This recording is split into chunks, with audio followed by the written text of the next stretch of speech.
Hi there. Welcome to Belt Friends. My name is Casey Hutchinson. I'm the president of Empire Rubber and Supply, and this is my podcast, Belt Friends, where I sit down with people in the industry to discuss belting, discuss componentry that might move a conveyor belt around, and get to know various individuals in the industry. And today I have the pleasure of sitting down with Felix. Drew is the vice president of sales and unit handling at Precision Pulley Idler. Welcome, Drew. Yeah, thanks, Case. Thanks for coming out. Drew's from Tennessee, and you flew all the way out here to do this with me. Flew out yesterday and got in early evening, and good trip. So, happy to be here. Good. Yeah. Well, we rolled out the good weather for you. Nice and hot, isn't it? It's hot. It's good for us. This will be fun. And Drew, I'm so pleased to have you because you and I talked. I tease on this that I always have the pre-talk before we go into this about things, and you and I were talking about history of Precision and Empire loosely, and I haven't worked with a bad person at Precision Pulley Idler, so you're going to be a case for that today, buddy. Pressure's on. Well, appreciate that. No, PPI is a fantastic place. I've been there for over 20 years, so it's been a good run. Rock on. Yeah. Well, usually I start this off by asking you to tell us about yourself, Sure. Where you grew up, family, education, that sort of thing. Yeah, you bet. So grew up in, actually from South Alabama, grew up in small town, Troy. So grew up a kid of a coach. My father coached college basketball at a school called Troy University now. It was also known as Troy State at one time. That's what it was really when I was growing up, was Troy State. So parents were both educators. So mom was a school teacher, dad coach, and we were probably one of the unique ones. My dad worked for the same head coach his entire career, so we never moved. So we didn't move until I guess basically retired. They moved to Florida, and that made it all the way through. My dad worked there for 32 years. Oh, wow. So long time. So we were fortunate. I've got married almost 20 years next year. Congratulations. Yeah. So we actually just knocked out 19 years here a couple weeks ago. So married, 2 kids. So I've got a to-be 15-year-old and almost a 12-year-old. Oh my goodness. So oldest one just started freshman year. So like I said, we live in Nashville now, Greater Nashville, so just south of downtown. And yeah, we've been in Nashville we moved to Nashville right when Nash was a baby. So we've been there for almost 15 years. Okay. Yeah. Nash is the oldest. Nash is the oldest, and then the youngest one's name's Denon. Yeah, and wife Heather. So I think you've maybe met Heather. She's been to a couple NIBA conventions. Yes. So, and she's not coming to Dallas, but we've already got San Diego kind of penciled in for her to come out there. Rightfully so. Yeah. Good. Yeah. So wait, I love basketball, so we're going to get into this. Yep. You grew up with a basketball in your hand. I did. Yeah? I did. Entire, pretty much. So my dad played basketball at Troy. So he got recruited, played there, and then essentially never left. Got hired, and so from, basically he started coaching there in 81, and then we made it all the way. I was an adult when they eventually retired, and sister all the way through. I mean, we were like I said, we were kind of the unique blend, because in coaching today that doesn't happen. You move around a lot. Oh, yeah. But no, it was grew up in the gym, and then went to college. Played Division III basketball. No kidding. At a small school in Montgomery, Alabama called Huntington College. Okay. So went 4 years there, and then came back to Troy, and was fortunate enough I got my master's at Troy, but then I was a graduate assistant on the basketball team with my dad and the group. So it was fun. Keep the love alive. Yeah. Get to hover the game. Yeah. Oh, for sure. And I was this close to getting into coaching, and he was just, you don't need to get into coaching. Don't do this.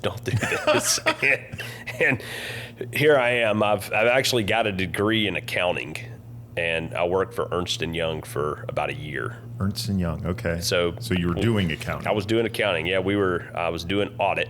We were on a client. I was out of the Birmingham, Alabama office, and just, man, it wasn't for me. Getting dazed looking at numbers. Oh, what? man. And here I am, 20 years later, I got fortunate enough, got hired at PPI, and I've had different roles at PPI, and I've been in this role for, I guess, going on almost 4 years. Oh, you're wind back though. Okay, because now we're crawling. We're crawling into this industry because you didn't know this industry. Oh no! How the heck did you land in this industry? So this gets back to the basketball side of it. So the guy that hired me here, his name's Brian Simpson, and he played basketball at Troy, and he was back for a homecoming. And we're out tailgating, having a few pops, and he was like, "Hey, how you like your job?" And I was like, "I want to get into sales." And he's like, "Well, we're looking for a guy in Ohio." And what was Brian doing at that point? So Brian, at that time, he was a territory sales manager. Okay. So he had a very large territory, and he's like, we're looking to split my territory up, so we're looking for a guy. And he's like, you interested? And I was like, yeah, definitely. What's the name of the company? He's like, Precision Pulley and Idler. And I'm like, yeah, I can sell that. I didn't even know what it was. What's an idler? What's a pulley doing? What's the idler? No, I thought it was like, like a chain, like you're pulling it like that. Yeah. And he goes, well, if you're interested, keep in touch. And I hounded him, and he finally started making some movement. And I flew out to Pella and interviewed with a guy named Gary Dakey. Gary was the VP of sales at the time, and I can remember Gary was looking at me like, "Man, you're 25 years old. What are you thinking here?" And next thing you know, they offered me the job, and I pick up and move to Columbus, Ohio. Oh wow! And the disappointment on my mother's face was evident. She thought I was she's like, you're making a terrible decision, crying. And I was like, no, this is going to be good, really good. And here we are. Well, and you guys are pretty tight knit, staying close to home. You and your sister most of your lives? So my sister, she went to school at Auburn. Yeah. So there's a little gap with us. So so her name's Addie. She's 6 years younger than I am. But we are super close. And she went to school at Auburn and then ended up moving to Orlando. So her husband's from Orlando. So they moved there after college, but they just recently moved to Nashville about 6 months ago. Oh, no kidding. So they're close. And then my sister decided to move, and I give my parents crap for this now. So my sister decides to move to Nashville, and then my mom and dad are like, well, I guess we're going to move to Nashville too. And I'm like, I see how this goes. Oh, for you too? Yeah, Drew. No, we're coming.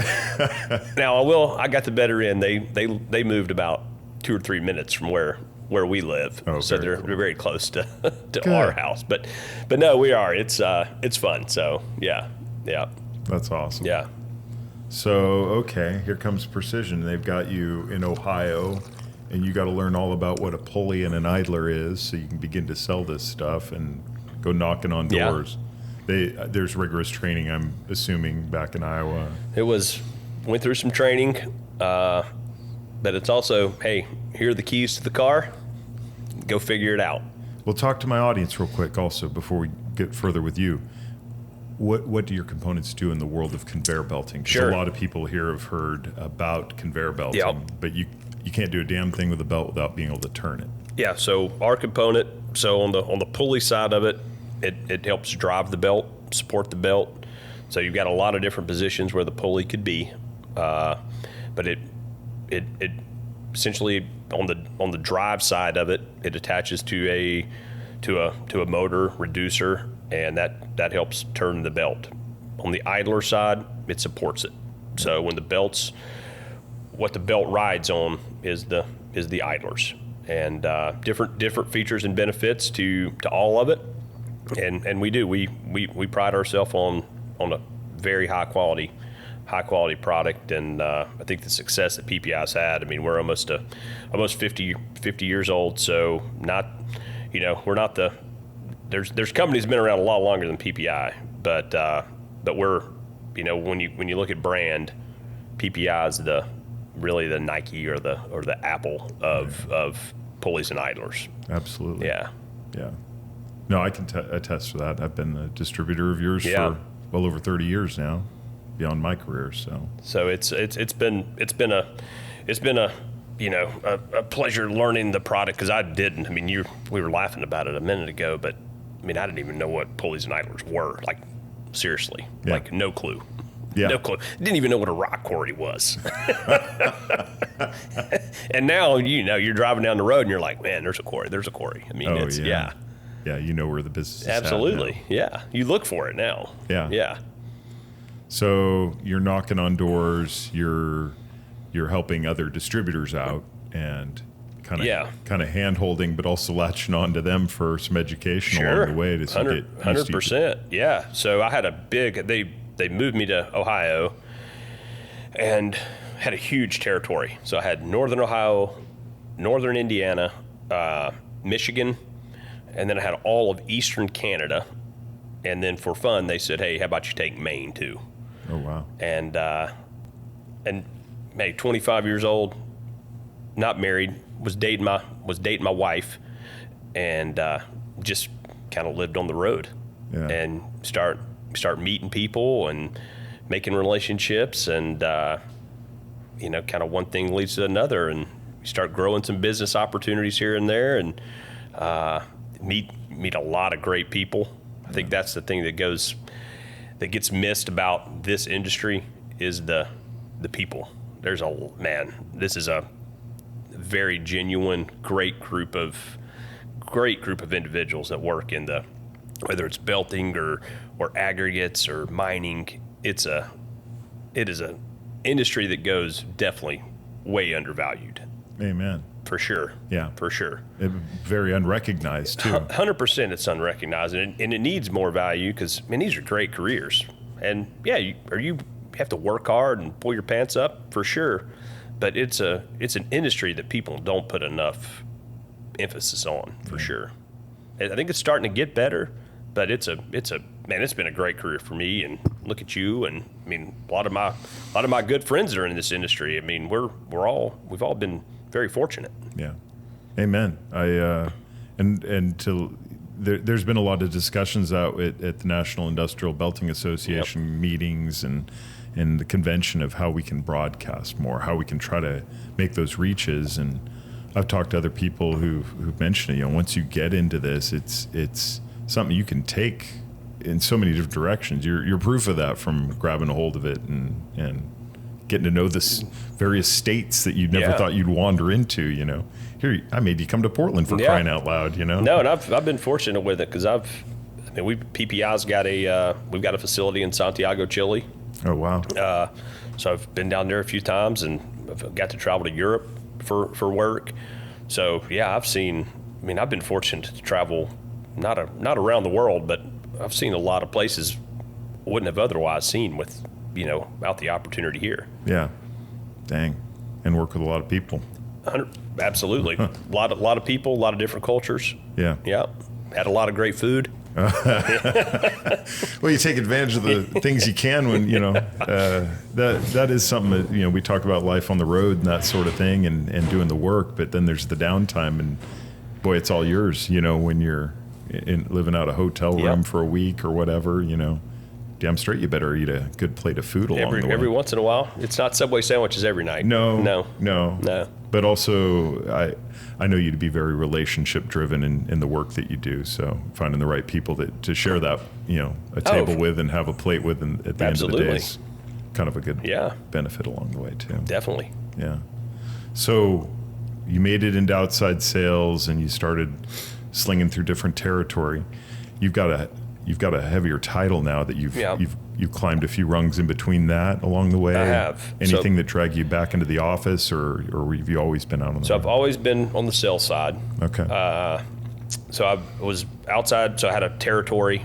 And then when we moved to Nashville, I was still outside, had a territory, but then I got into corporate accounts. So I was doing a lot of our contracts with end users, pricing programs, things of that nature. And then from there, I took over a division manager role. So I was managing our Eastern division of the U.S. So I had, at the time, probably, 8 or 10 guys that reported to me on the Eastern side. And then our buddy Scott Savory had the West. So he and I were running parallel. Yeah. And then we ended up kind of splitting that up into 3 divisions. So we had East, Central, West, and Paul Koenig, who's still with PPI now, PK. Oh, yeah. And so Paul manages the Midwest group. And then here, 4 years ago, Brian decided to take a little different little path, ended up leaving PPI, and I ended up getting the VP of sales role. And so got a great boss now. He's been really good, because our corporate office is in Pella, Iowa, and he said, "Hey, you're not here. You can stay remote." I'm not an office guy. Yeah. Whether right or wrong, I get antsy I wouldn't doubt it. in the office. I mean, I'm good for a day or two. Yeah. But after that, I'm starting like, all right, I just can't sit still. So, so he's let me stay remote, and it's been good. So Yeah. yeah. Well, and there's been a lot of shift, even after you took that position, to get people in different places. You mentioned Scotty Yep. retires, and you had next man up, and I knew that happened when you left the position on the East Coast too. Yeah, so I had to. So when I got this job, I ended up having to, backfill my role, and I've actually had to do that. We backfilled it, and then we've had to re-backfill it. Chris Hopper decided to take a different position, left the company, and so we've got Dan Goodike runs the East now. Great engineering background for Dan. Absolutely, yeah. Super hands-on, very technical. Is new to the role. He's been in that role for probably almost 2 years, and is really starting to adapt to the management role of that. Yeah. But still, from a technical perspective, very hands-on. So got a lot of unique traits. And then when Scotty left, that was a big backfill. Big backfill. And we hired a guy named Nick Phillips to backfill Scott, and then Nick ended up taking a different role within the company. And then most recently, about a little over a year, got a guy named Aaron Eisler, who, again, very technical, smart guy, young, lives down in Phoenix. And so Aaron's running the West group. So got some moving parts there. But Yeah. I think right now we've got a pretty stable group, and this, hiring people's the hardest part. Oh yeah. Man, it's tough. Yeah. That's the hardest part of to me, that's one of the hardest parts of the job, is when you do have to hire people, because, man, you don't want to make a mistake. No, you can fill them full of what you think you're filling them full of to represent you, Yeah. but now they're off to go represent you. Yeah. And represent your company and the philosophies of your company and culture and that sort of thing. And I've seen that needle scratch across the record. Try as they might. Yeah. Not everyone's exact fit for their new digs. No, that's the tough part. Yeah. Yeah. Yeah, managing people sucks sometimes, buddy. It does. There's no doubt. That's what, when you're hiring these people, I'm like, careful what you wish for here. They're like, no, I can manage. And I'm like, okay. Yeah. Yeah, especially when you're handing off somebody else to manage. That's Oh, boy. right. Oh, man. Yeah. Yeah. So we got loosely into what an idler and a pulley does. I kind of want to return to that, because you guys have various offerings there. I know that you guys provide to aggregate markets, people crushing rock, people doing light duty stuff. You guys kind of cover the gambit and then some. Yep. Can you brush over some of Sure. that a little bit? So a lot of people, when they think PPI, they think of heavy industry. Oh, yeah. You think of mining, you think of rock quarries and heavy duty, but we are very diversified. So we do a lot with UPS, FedEx, Amazon, the warehousing industry. So parcel, baggage, the warehousing, the small diameter stuff, locations where you don't even know there's conveyors running. Yeah. They're all, they're all in, a 1 million square foot facility, and they're miles and miles of conveyor. Oh, yeah. So that helps us. I mean, because typically when it feels like when one market's maybe slower, the other one's doing well. Like right now, the unit handling side of our business is very busy, and we don't expect that to slow down right now. So, and when I say small diameter, we're talking 2-inch diameter, and could be on a 30-inch belt, or small belt width, but miles and miles of it running. And even for food, which that's a big part of Empire's business, is lightweight and food, but that's where the PPI side, people, they just think heavy duty, and we're much more than just that. The lightweight is a big part of our business. Yeah. Well, guilty. I mean, George and I are ordering stuff off Amazon and other companies. Yeah. I mean, those belts got to keep turning. Okay, this leads to a question that I had, because how do you explain to people on the outside of our industry, what do you do? Because you stated it loosely, like, what the hell's a pulley? And you're expecting a chain or something like that. And then now you got to sit down somewhere and maybe talk to somebody who's serving you. What brings you out here, or whoever it is, who's probably be the same. Even for like my wife, she has a hard time. People are like, what does he do? Answering that question. Yeah. And it's not, you can't go, hey, that rock quarry up the street? Because they think, well, he makes rocks. Well, none of us make rocks. No. I mean, we help make rocks. We help move the rock. Probably the simplest way is if you go to the grocery store, and when you put which now I'm guilty of this. I do self-checkout, so I don't use the assisted checkout. But when you put your groceries on the belt at the grocery store, there's something that's turning that or supporting it. And it's a basic representation. It gets you kind of from point A to B, and go, hey, when it starts here and goes there, that's kind of what we do, but on much bigger scale. Yeah. I mean, we've got components running that are out west or in South America they're running belts that are running 2,000 feet a minute. Yeah. I mean, flying. I mean, you go up to the oil sands in Alberta, Canada, and I mean, these belts are absolutely flying, and they never turn off. Oh man. Running 24 hours a day. And you have engineering capabilities that blow my mind. Scotty had me out to Iowa years ago, and I got to tour all the locations of where you guys build your Idler plant or your various plants, especially in Pella. But the metal you guys could turn out, the size of things you could turn out, it blew my mind, the capabilities that Precision has. I mean, over in my market, you mentioned the East Coast, where there's a lot of heavy duty mining and that sort of thing. So it's a real engineered class of product that you have to provide for. In my neck of the woods, it's pretty light duty. Yeah. The belts we provide, we have to refer to as spaghetti belts, because they're just really basic. And not to simplify your product, but there's a lot of simple designs of pulleys for handling those applications, because there's just not a lot of engineered class going on. Yeah, you get into both. We've got standard product line where you call up and go, hey, I need a 12x26 drum pulley. Mm-hmm.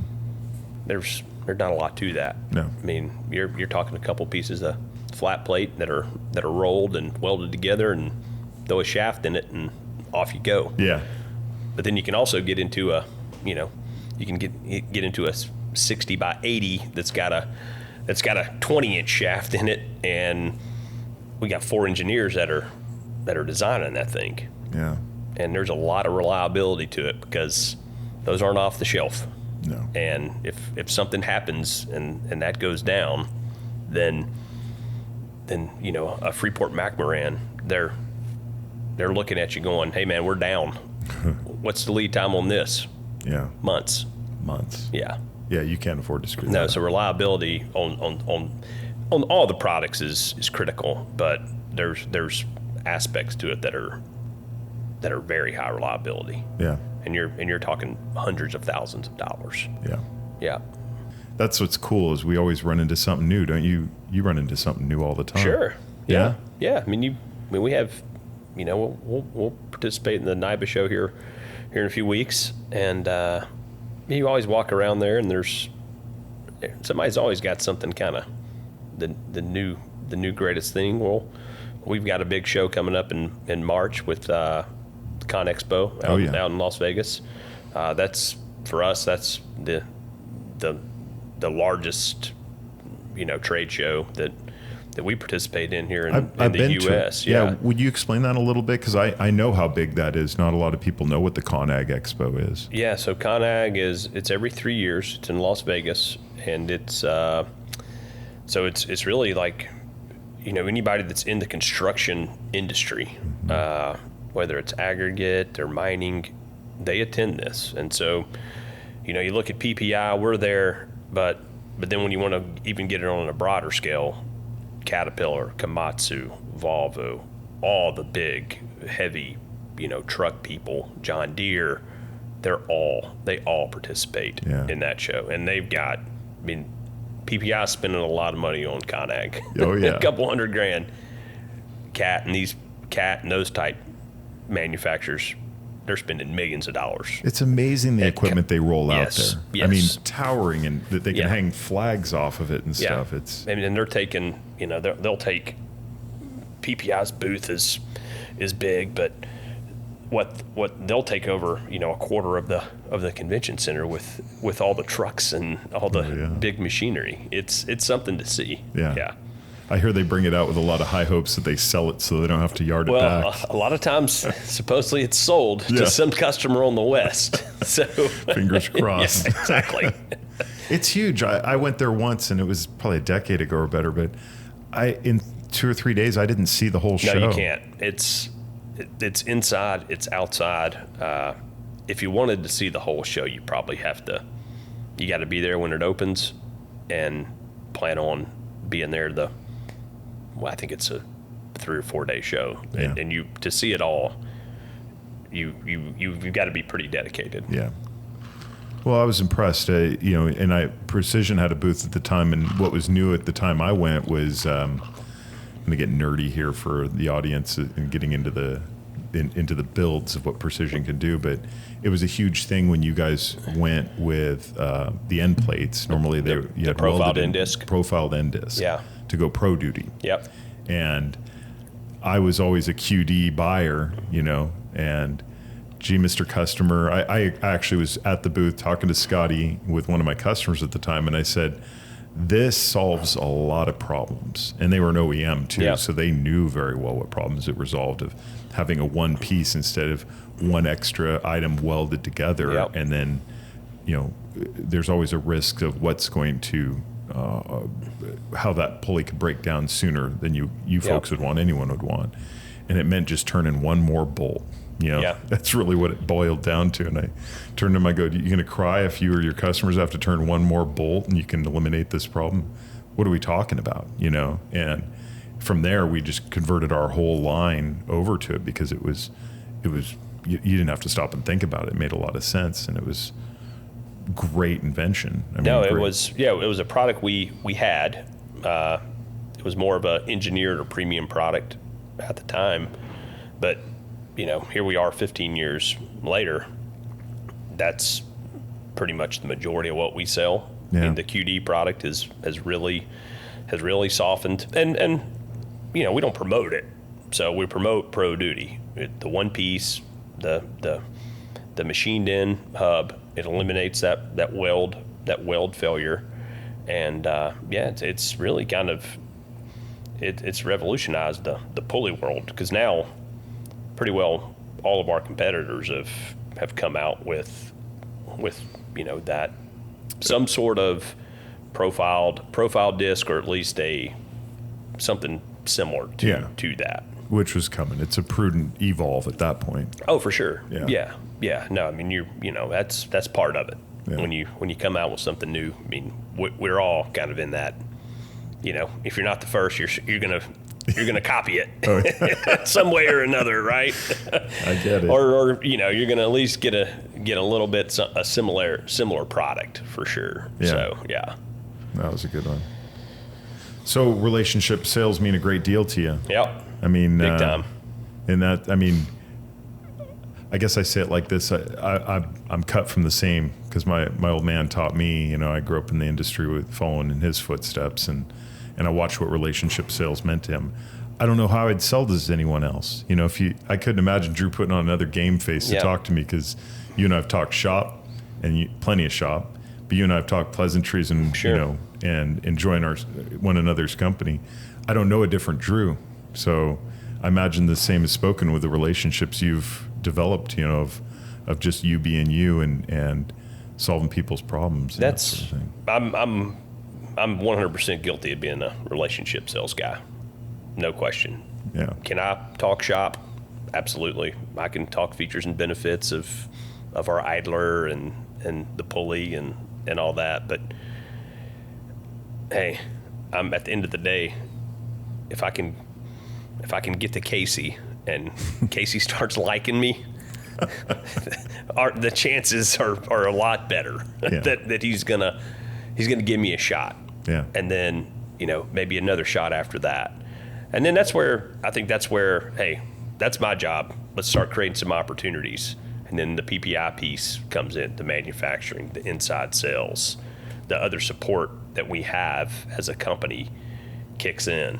And then once we get really once you get a taste of working with PPI, that's where the whole package comes together. And I'm a part of it. Yeah. But there's more to it than Drew Felix.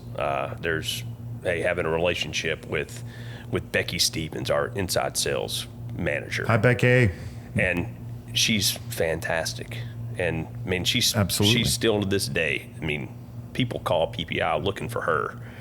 Julie Reed, she was my first inside salesperson when I started. I mean, I didn't know a damn thing. And so I would just deal with Julie and help me out, come on. And people today are like, I just want to deal with Julie. Yeah. And it's that support system that's part of the company too, that have helped. But yeah, relationships for me are very critical. And if you don't, we were in a customer meeting one time, and it was the way the guy said it. He goes, if you don't have the relationship, and if you're not working on building the relationship, you're not doing your job. Yeah, that's everything. It ultimately it kind of is. I mean, if the customer doesn't like you, and everybody's not going to like you. You don't have to be best friends, but if there's not some a little bit of respect and some sort of relationship, it's tough. Yeah. No, I'll attest to that. Yeah. Well, and you spoke to that going both directions with it. Certainly with the people that you have to support and selling them product, supporting it as they use the product and buy it again and troubleshoot and that sort of thing. You got to turn around and get to know the people you're working with and lean into them and for sure and foster those relations. I'm guilty. The people I work with, I got to make sure that we're all getting rowing the ship the same direction. But to be able to hit the pause button and find out, well, how's your weekend? Yeah. How's your husband doing? Whatever those conversations may be, I'm concerned because I want them to. We're not working to live. We're living. We're not living to work. We're working to live. Yeah. And I'm in the same boat. I'll kind of bare my chest, so to speak, that talk about my wife, talk about my family, and that sort of thing, because it's the only way that you can foster those relationships, whatever direction that might go. And it meant so much to me when I went out and met up with Scotty, and he toured me around the plants. Also, at the end of the night, so many Precision employees came out to dinner with us that night, and I get to sit down and talk face to face with people. You mentioned Becky. There were so many people that I've talked to over the years that it was really a cool moment to realize, you transferred into this, and they're off doing other things as they've evolved in their careers with the company. And yeah, and then you start taking people away from me and sending them out in the field that I can't talk to Dan, the engineer, anymore. But you still begin with someone new who wouldn't be there if you didn't pursue the right And that's the individuals. thing with PPI is it's our retention is incredible. I mean, I've been there for 20 years. Paul Koenig's been there for 17, 18. Dan's been there for almost 18 years. Becky's been there for 20. Julie Reed's been there for 20. Nick Phillips, almost 20. Yeah. You look at kind of the roster of the employees, and like Scott Savory, he was there for like 100 years. I always tease him employee number 2 or something. He's not that. He'll tell you the number, but he's not that old. But he worked at PPI pretty well when he got out of high school. yeah. And he had a great career there. He came up drafting. Yeah. And next thing you know, he ends up in, outside sales, moves out west, and ESOP company. He was in there from day one, and hey, man, this guy's living the best life. He retired before 60. Exactly. Lucky son of a gun. Yeah. Well, I'm glad you speak to that, because that is a wonderful program that PPI has, and a lot of people have watched Foster to the gold watch and take advantage of that. 100%. And Scotty, I'd like to speak to him, because I don't have a lot of, I have friends in this industry, but to say I have one of my best friends, Scotty and we were thick as thieves together, and he's, just been a genuine friend to you. Yeah, to me. for sure. And I'm glad that we still keep tabs of them even in retirement. And that's a wonderful thing about our industry is you and I are getting older, and when customers go away, that you've developed that relationship. It's legit that it's not about selling them anything. Yep. It's problem solving, but then catching up and BSing afterwards and stuff like that. I can't throw too many people away, because I want to still see how they're doing in retirement. And Scotty's one of those people. I've got customers are the same way, and I'm sure as we get older, I'll be checking on you, Drew, and you hang it up before 60 if you're so lucky. That's the plan. So, hey, fingers crossed. But I've still got a long way to go. I got a 12-year-old at the house, so hey, it's not no time soon. But yeah, I mean, we're you talk about a guy like Scott. Here we are. We're fortunate enough he's coming down to spend the afternoon with us today. Yeah. So looking forward to and that absolutely. And if we didn't have, you were talking relationships.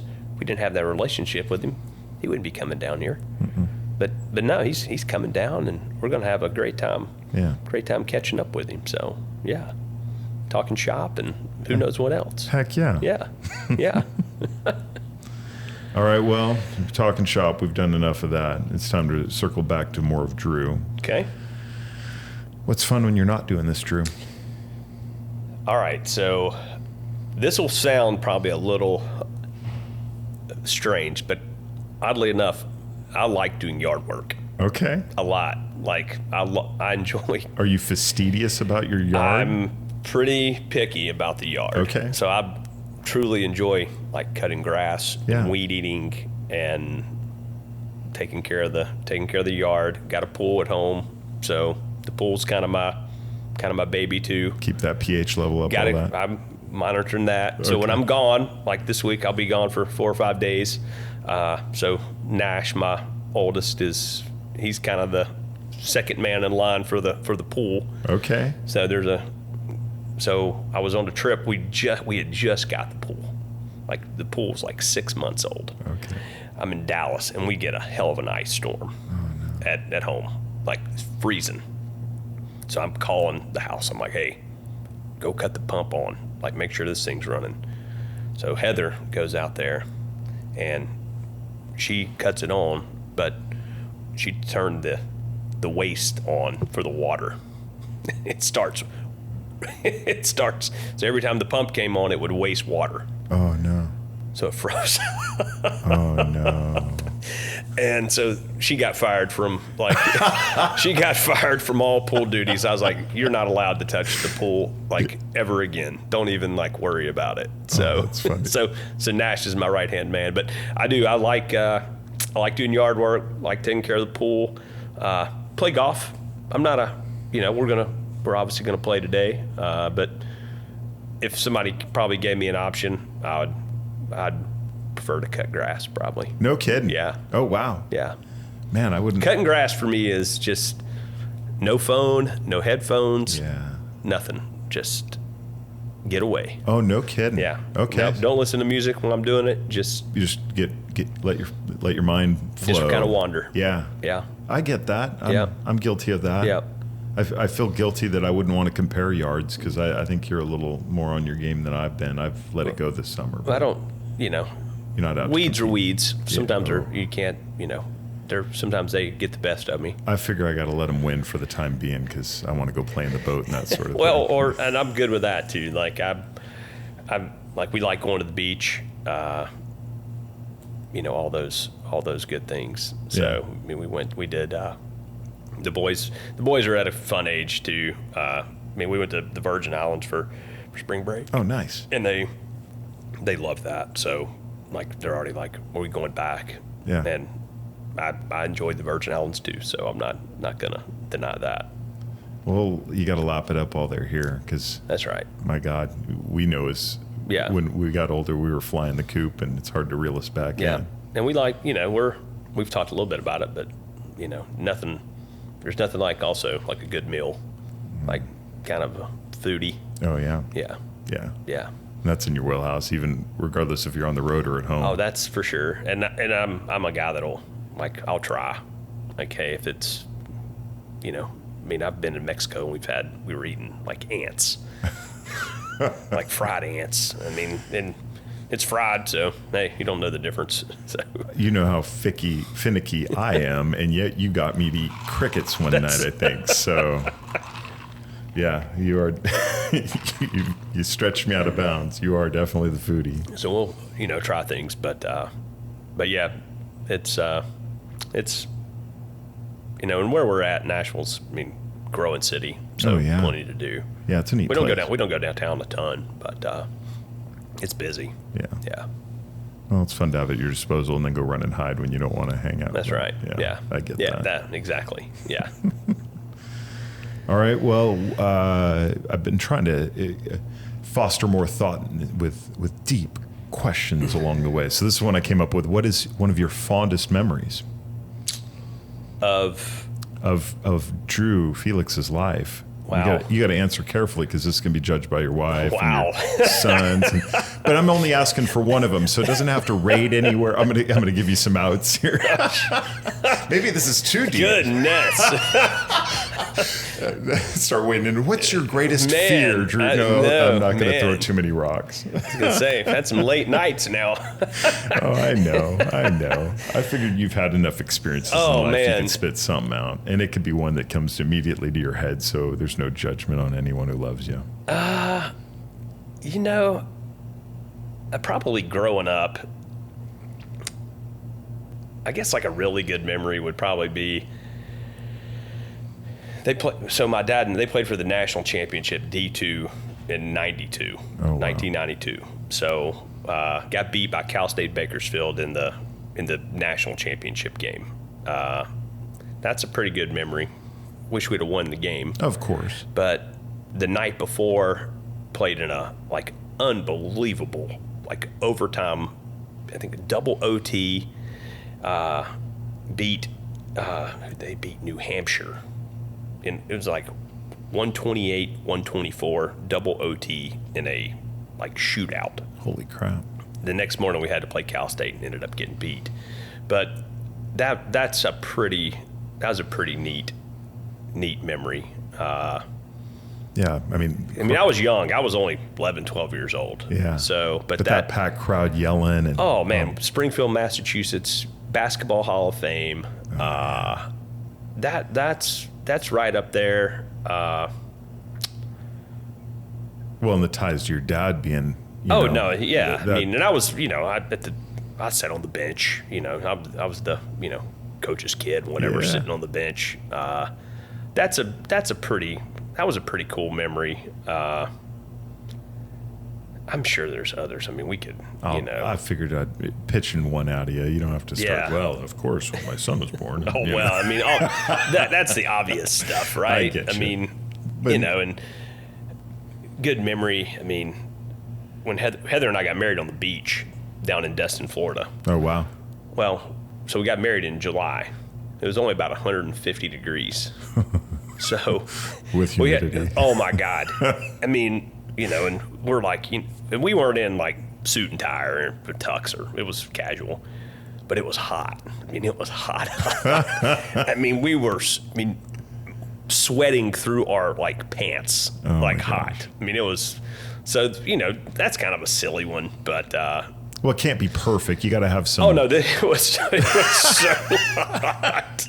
Like one of my dad's buddies, Hess, he almost went down. Hess was at the after party. I mean, he was to the point where it was only Gatorade or water. Oh my gosh. No more beers for him. So it was so hot.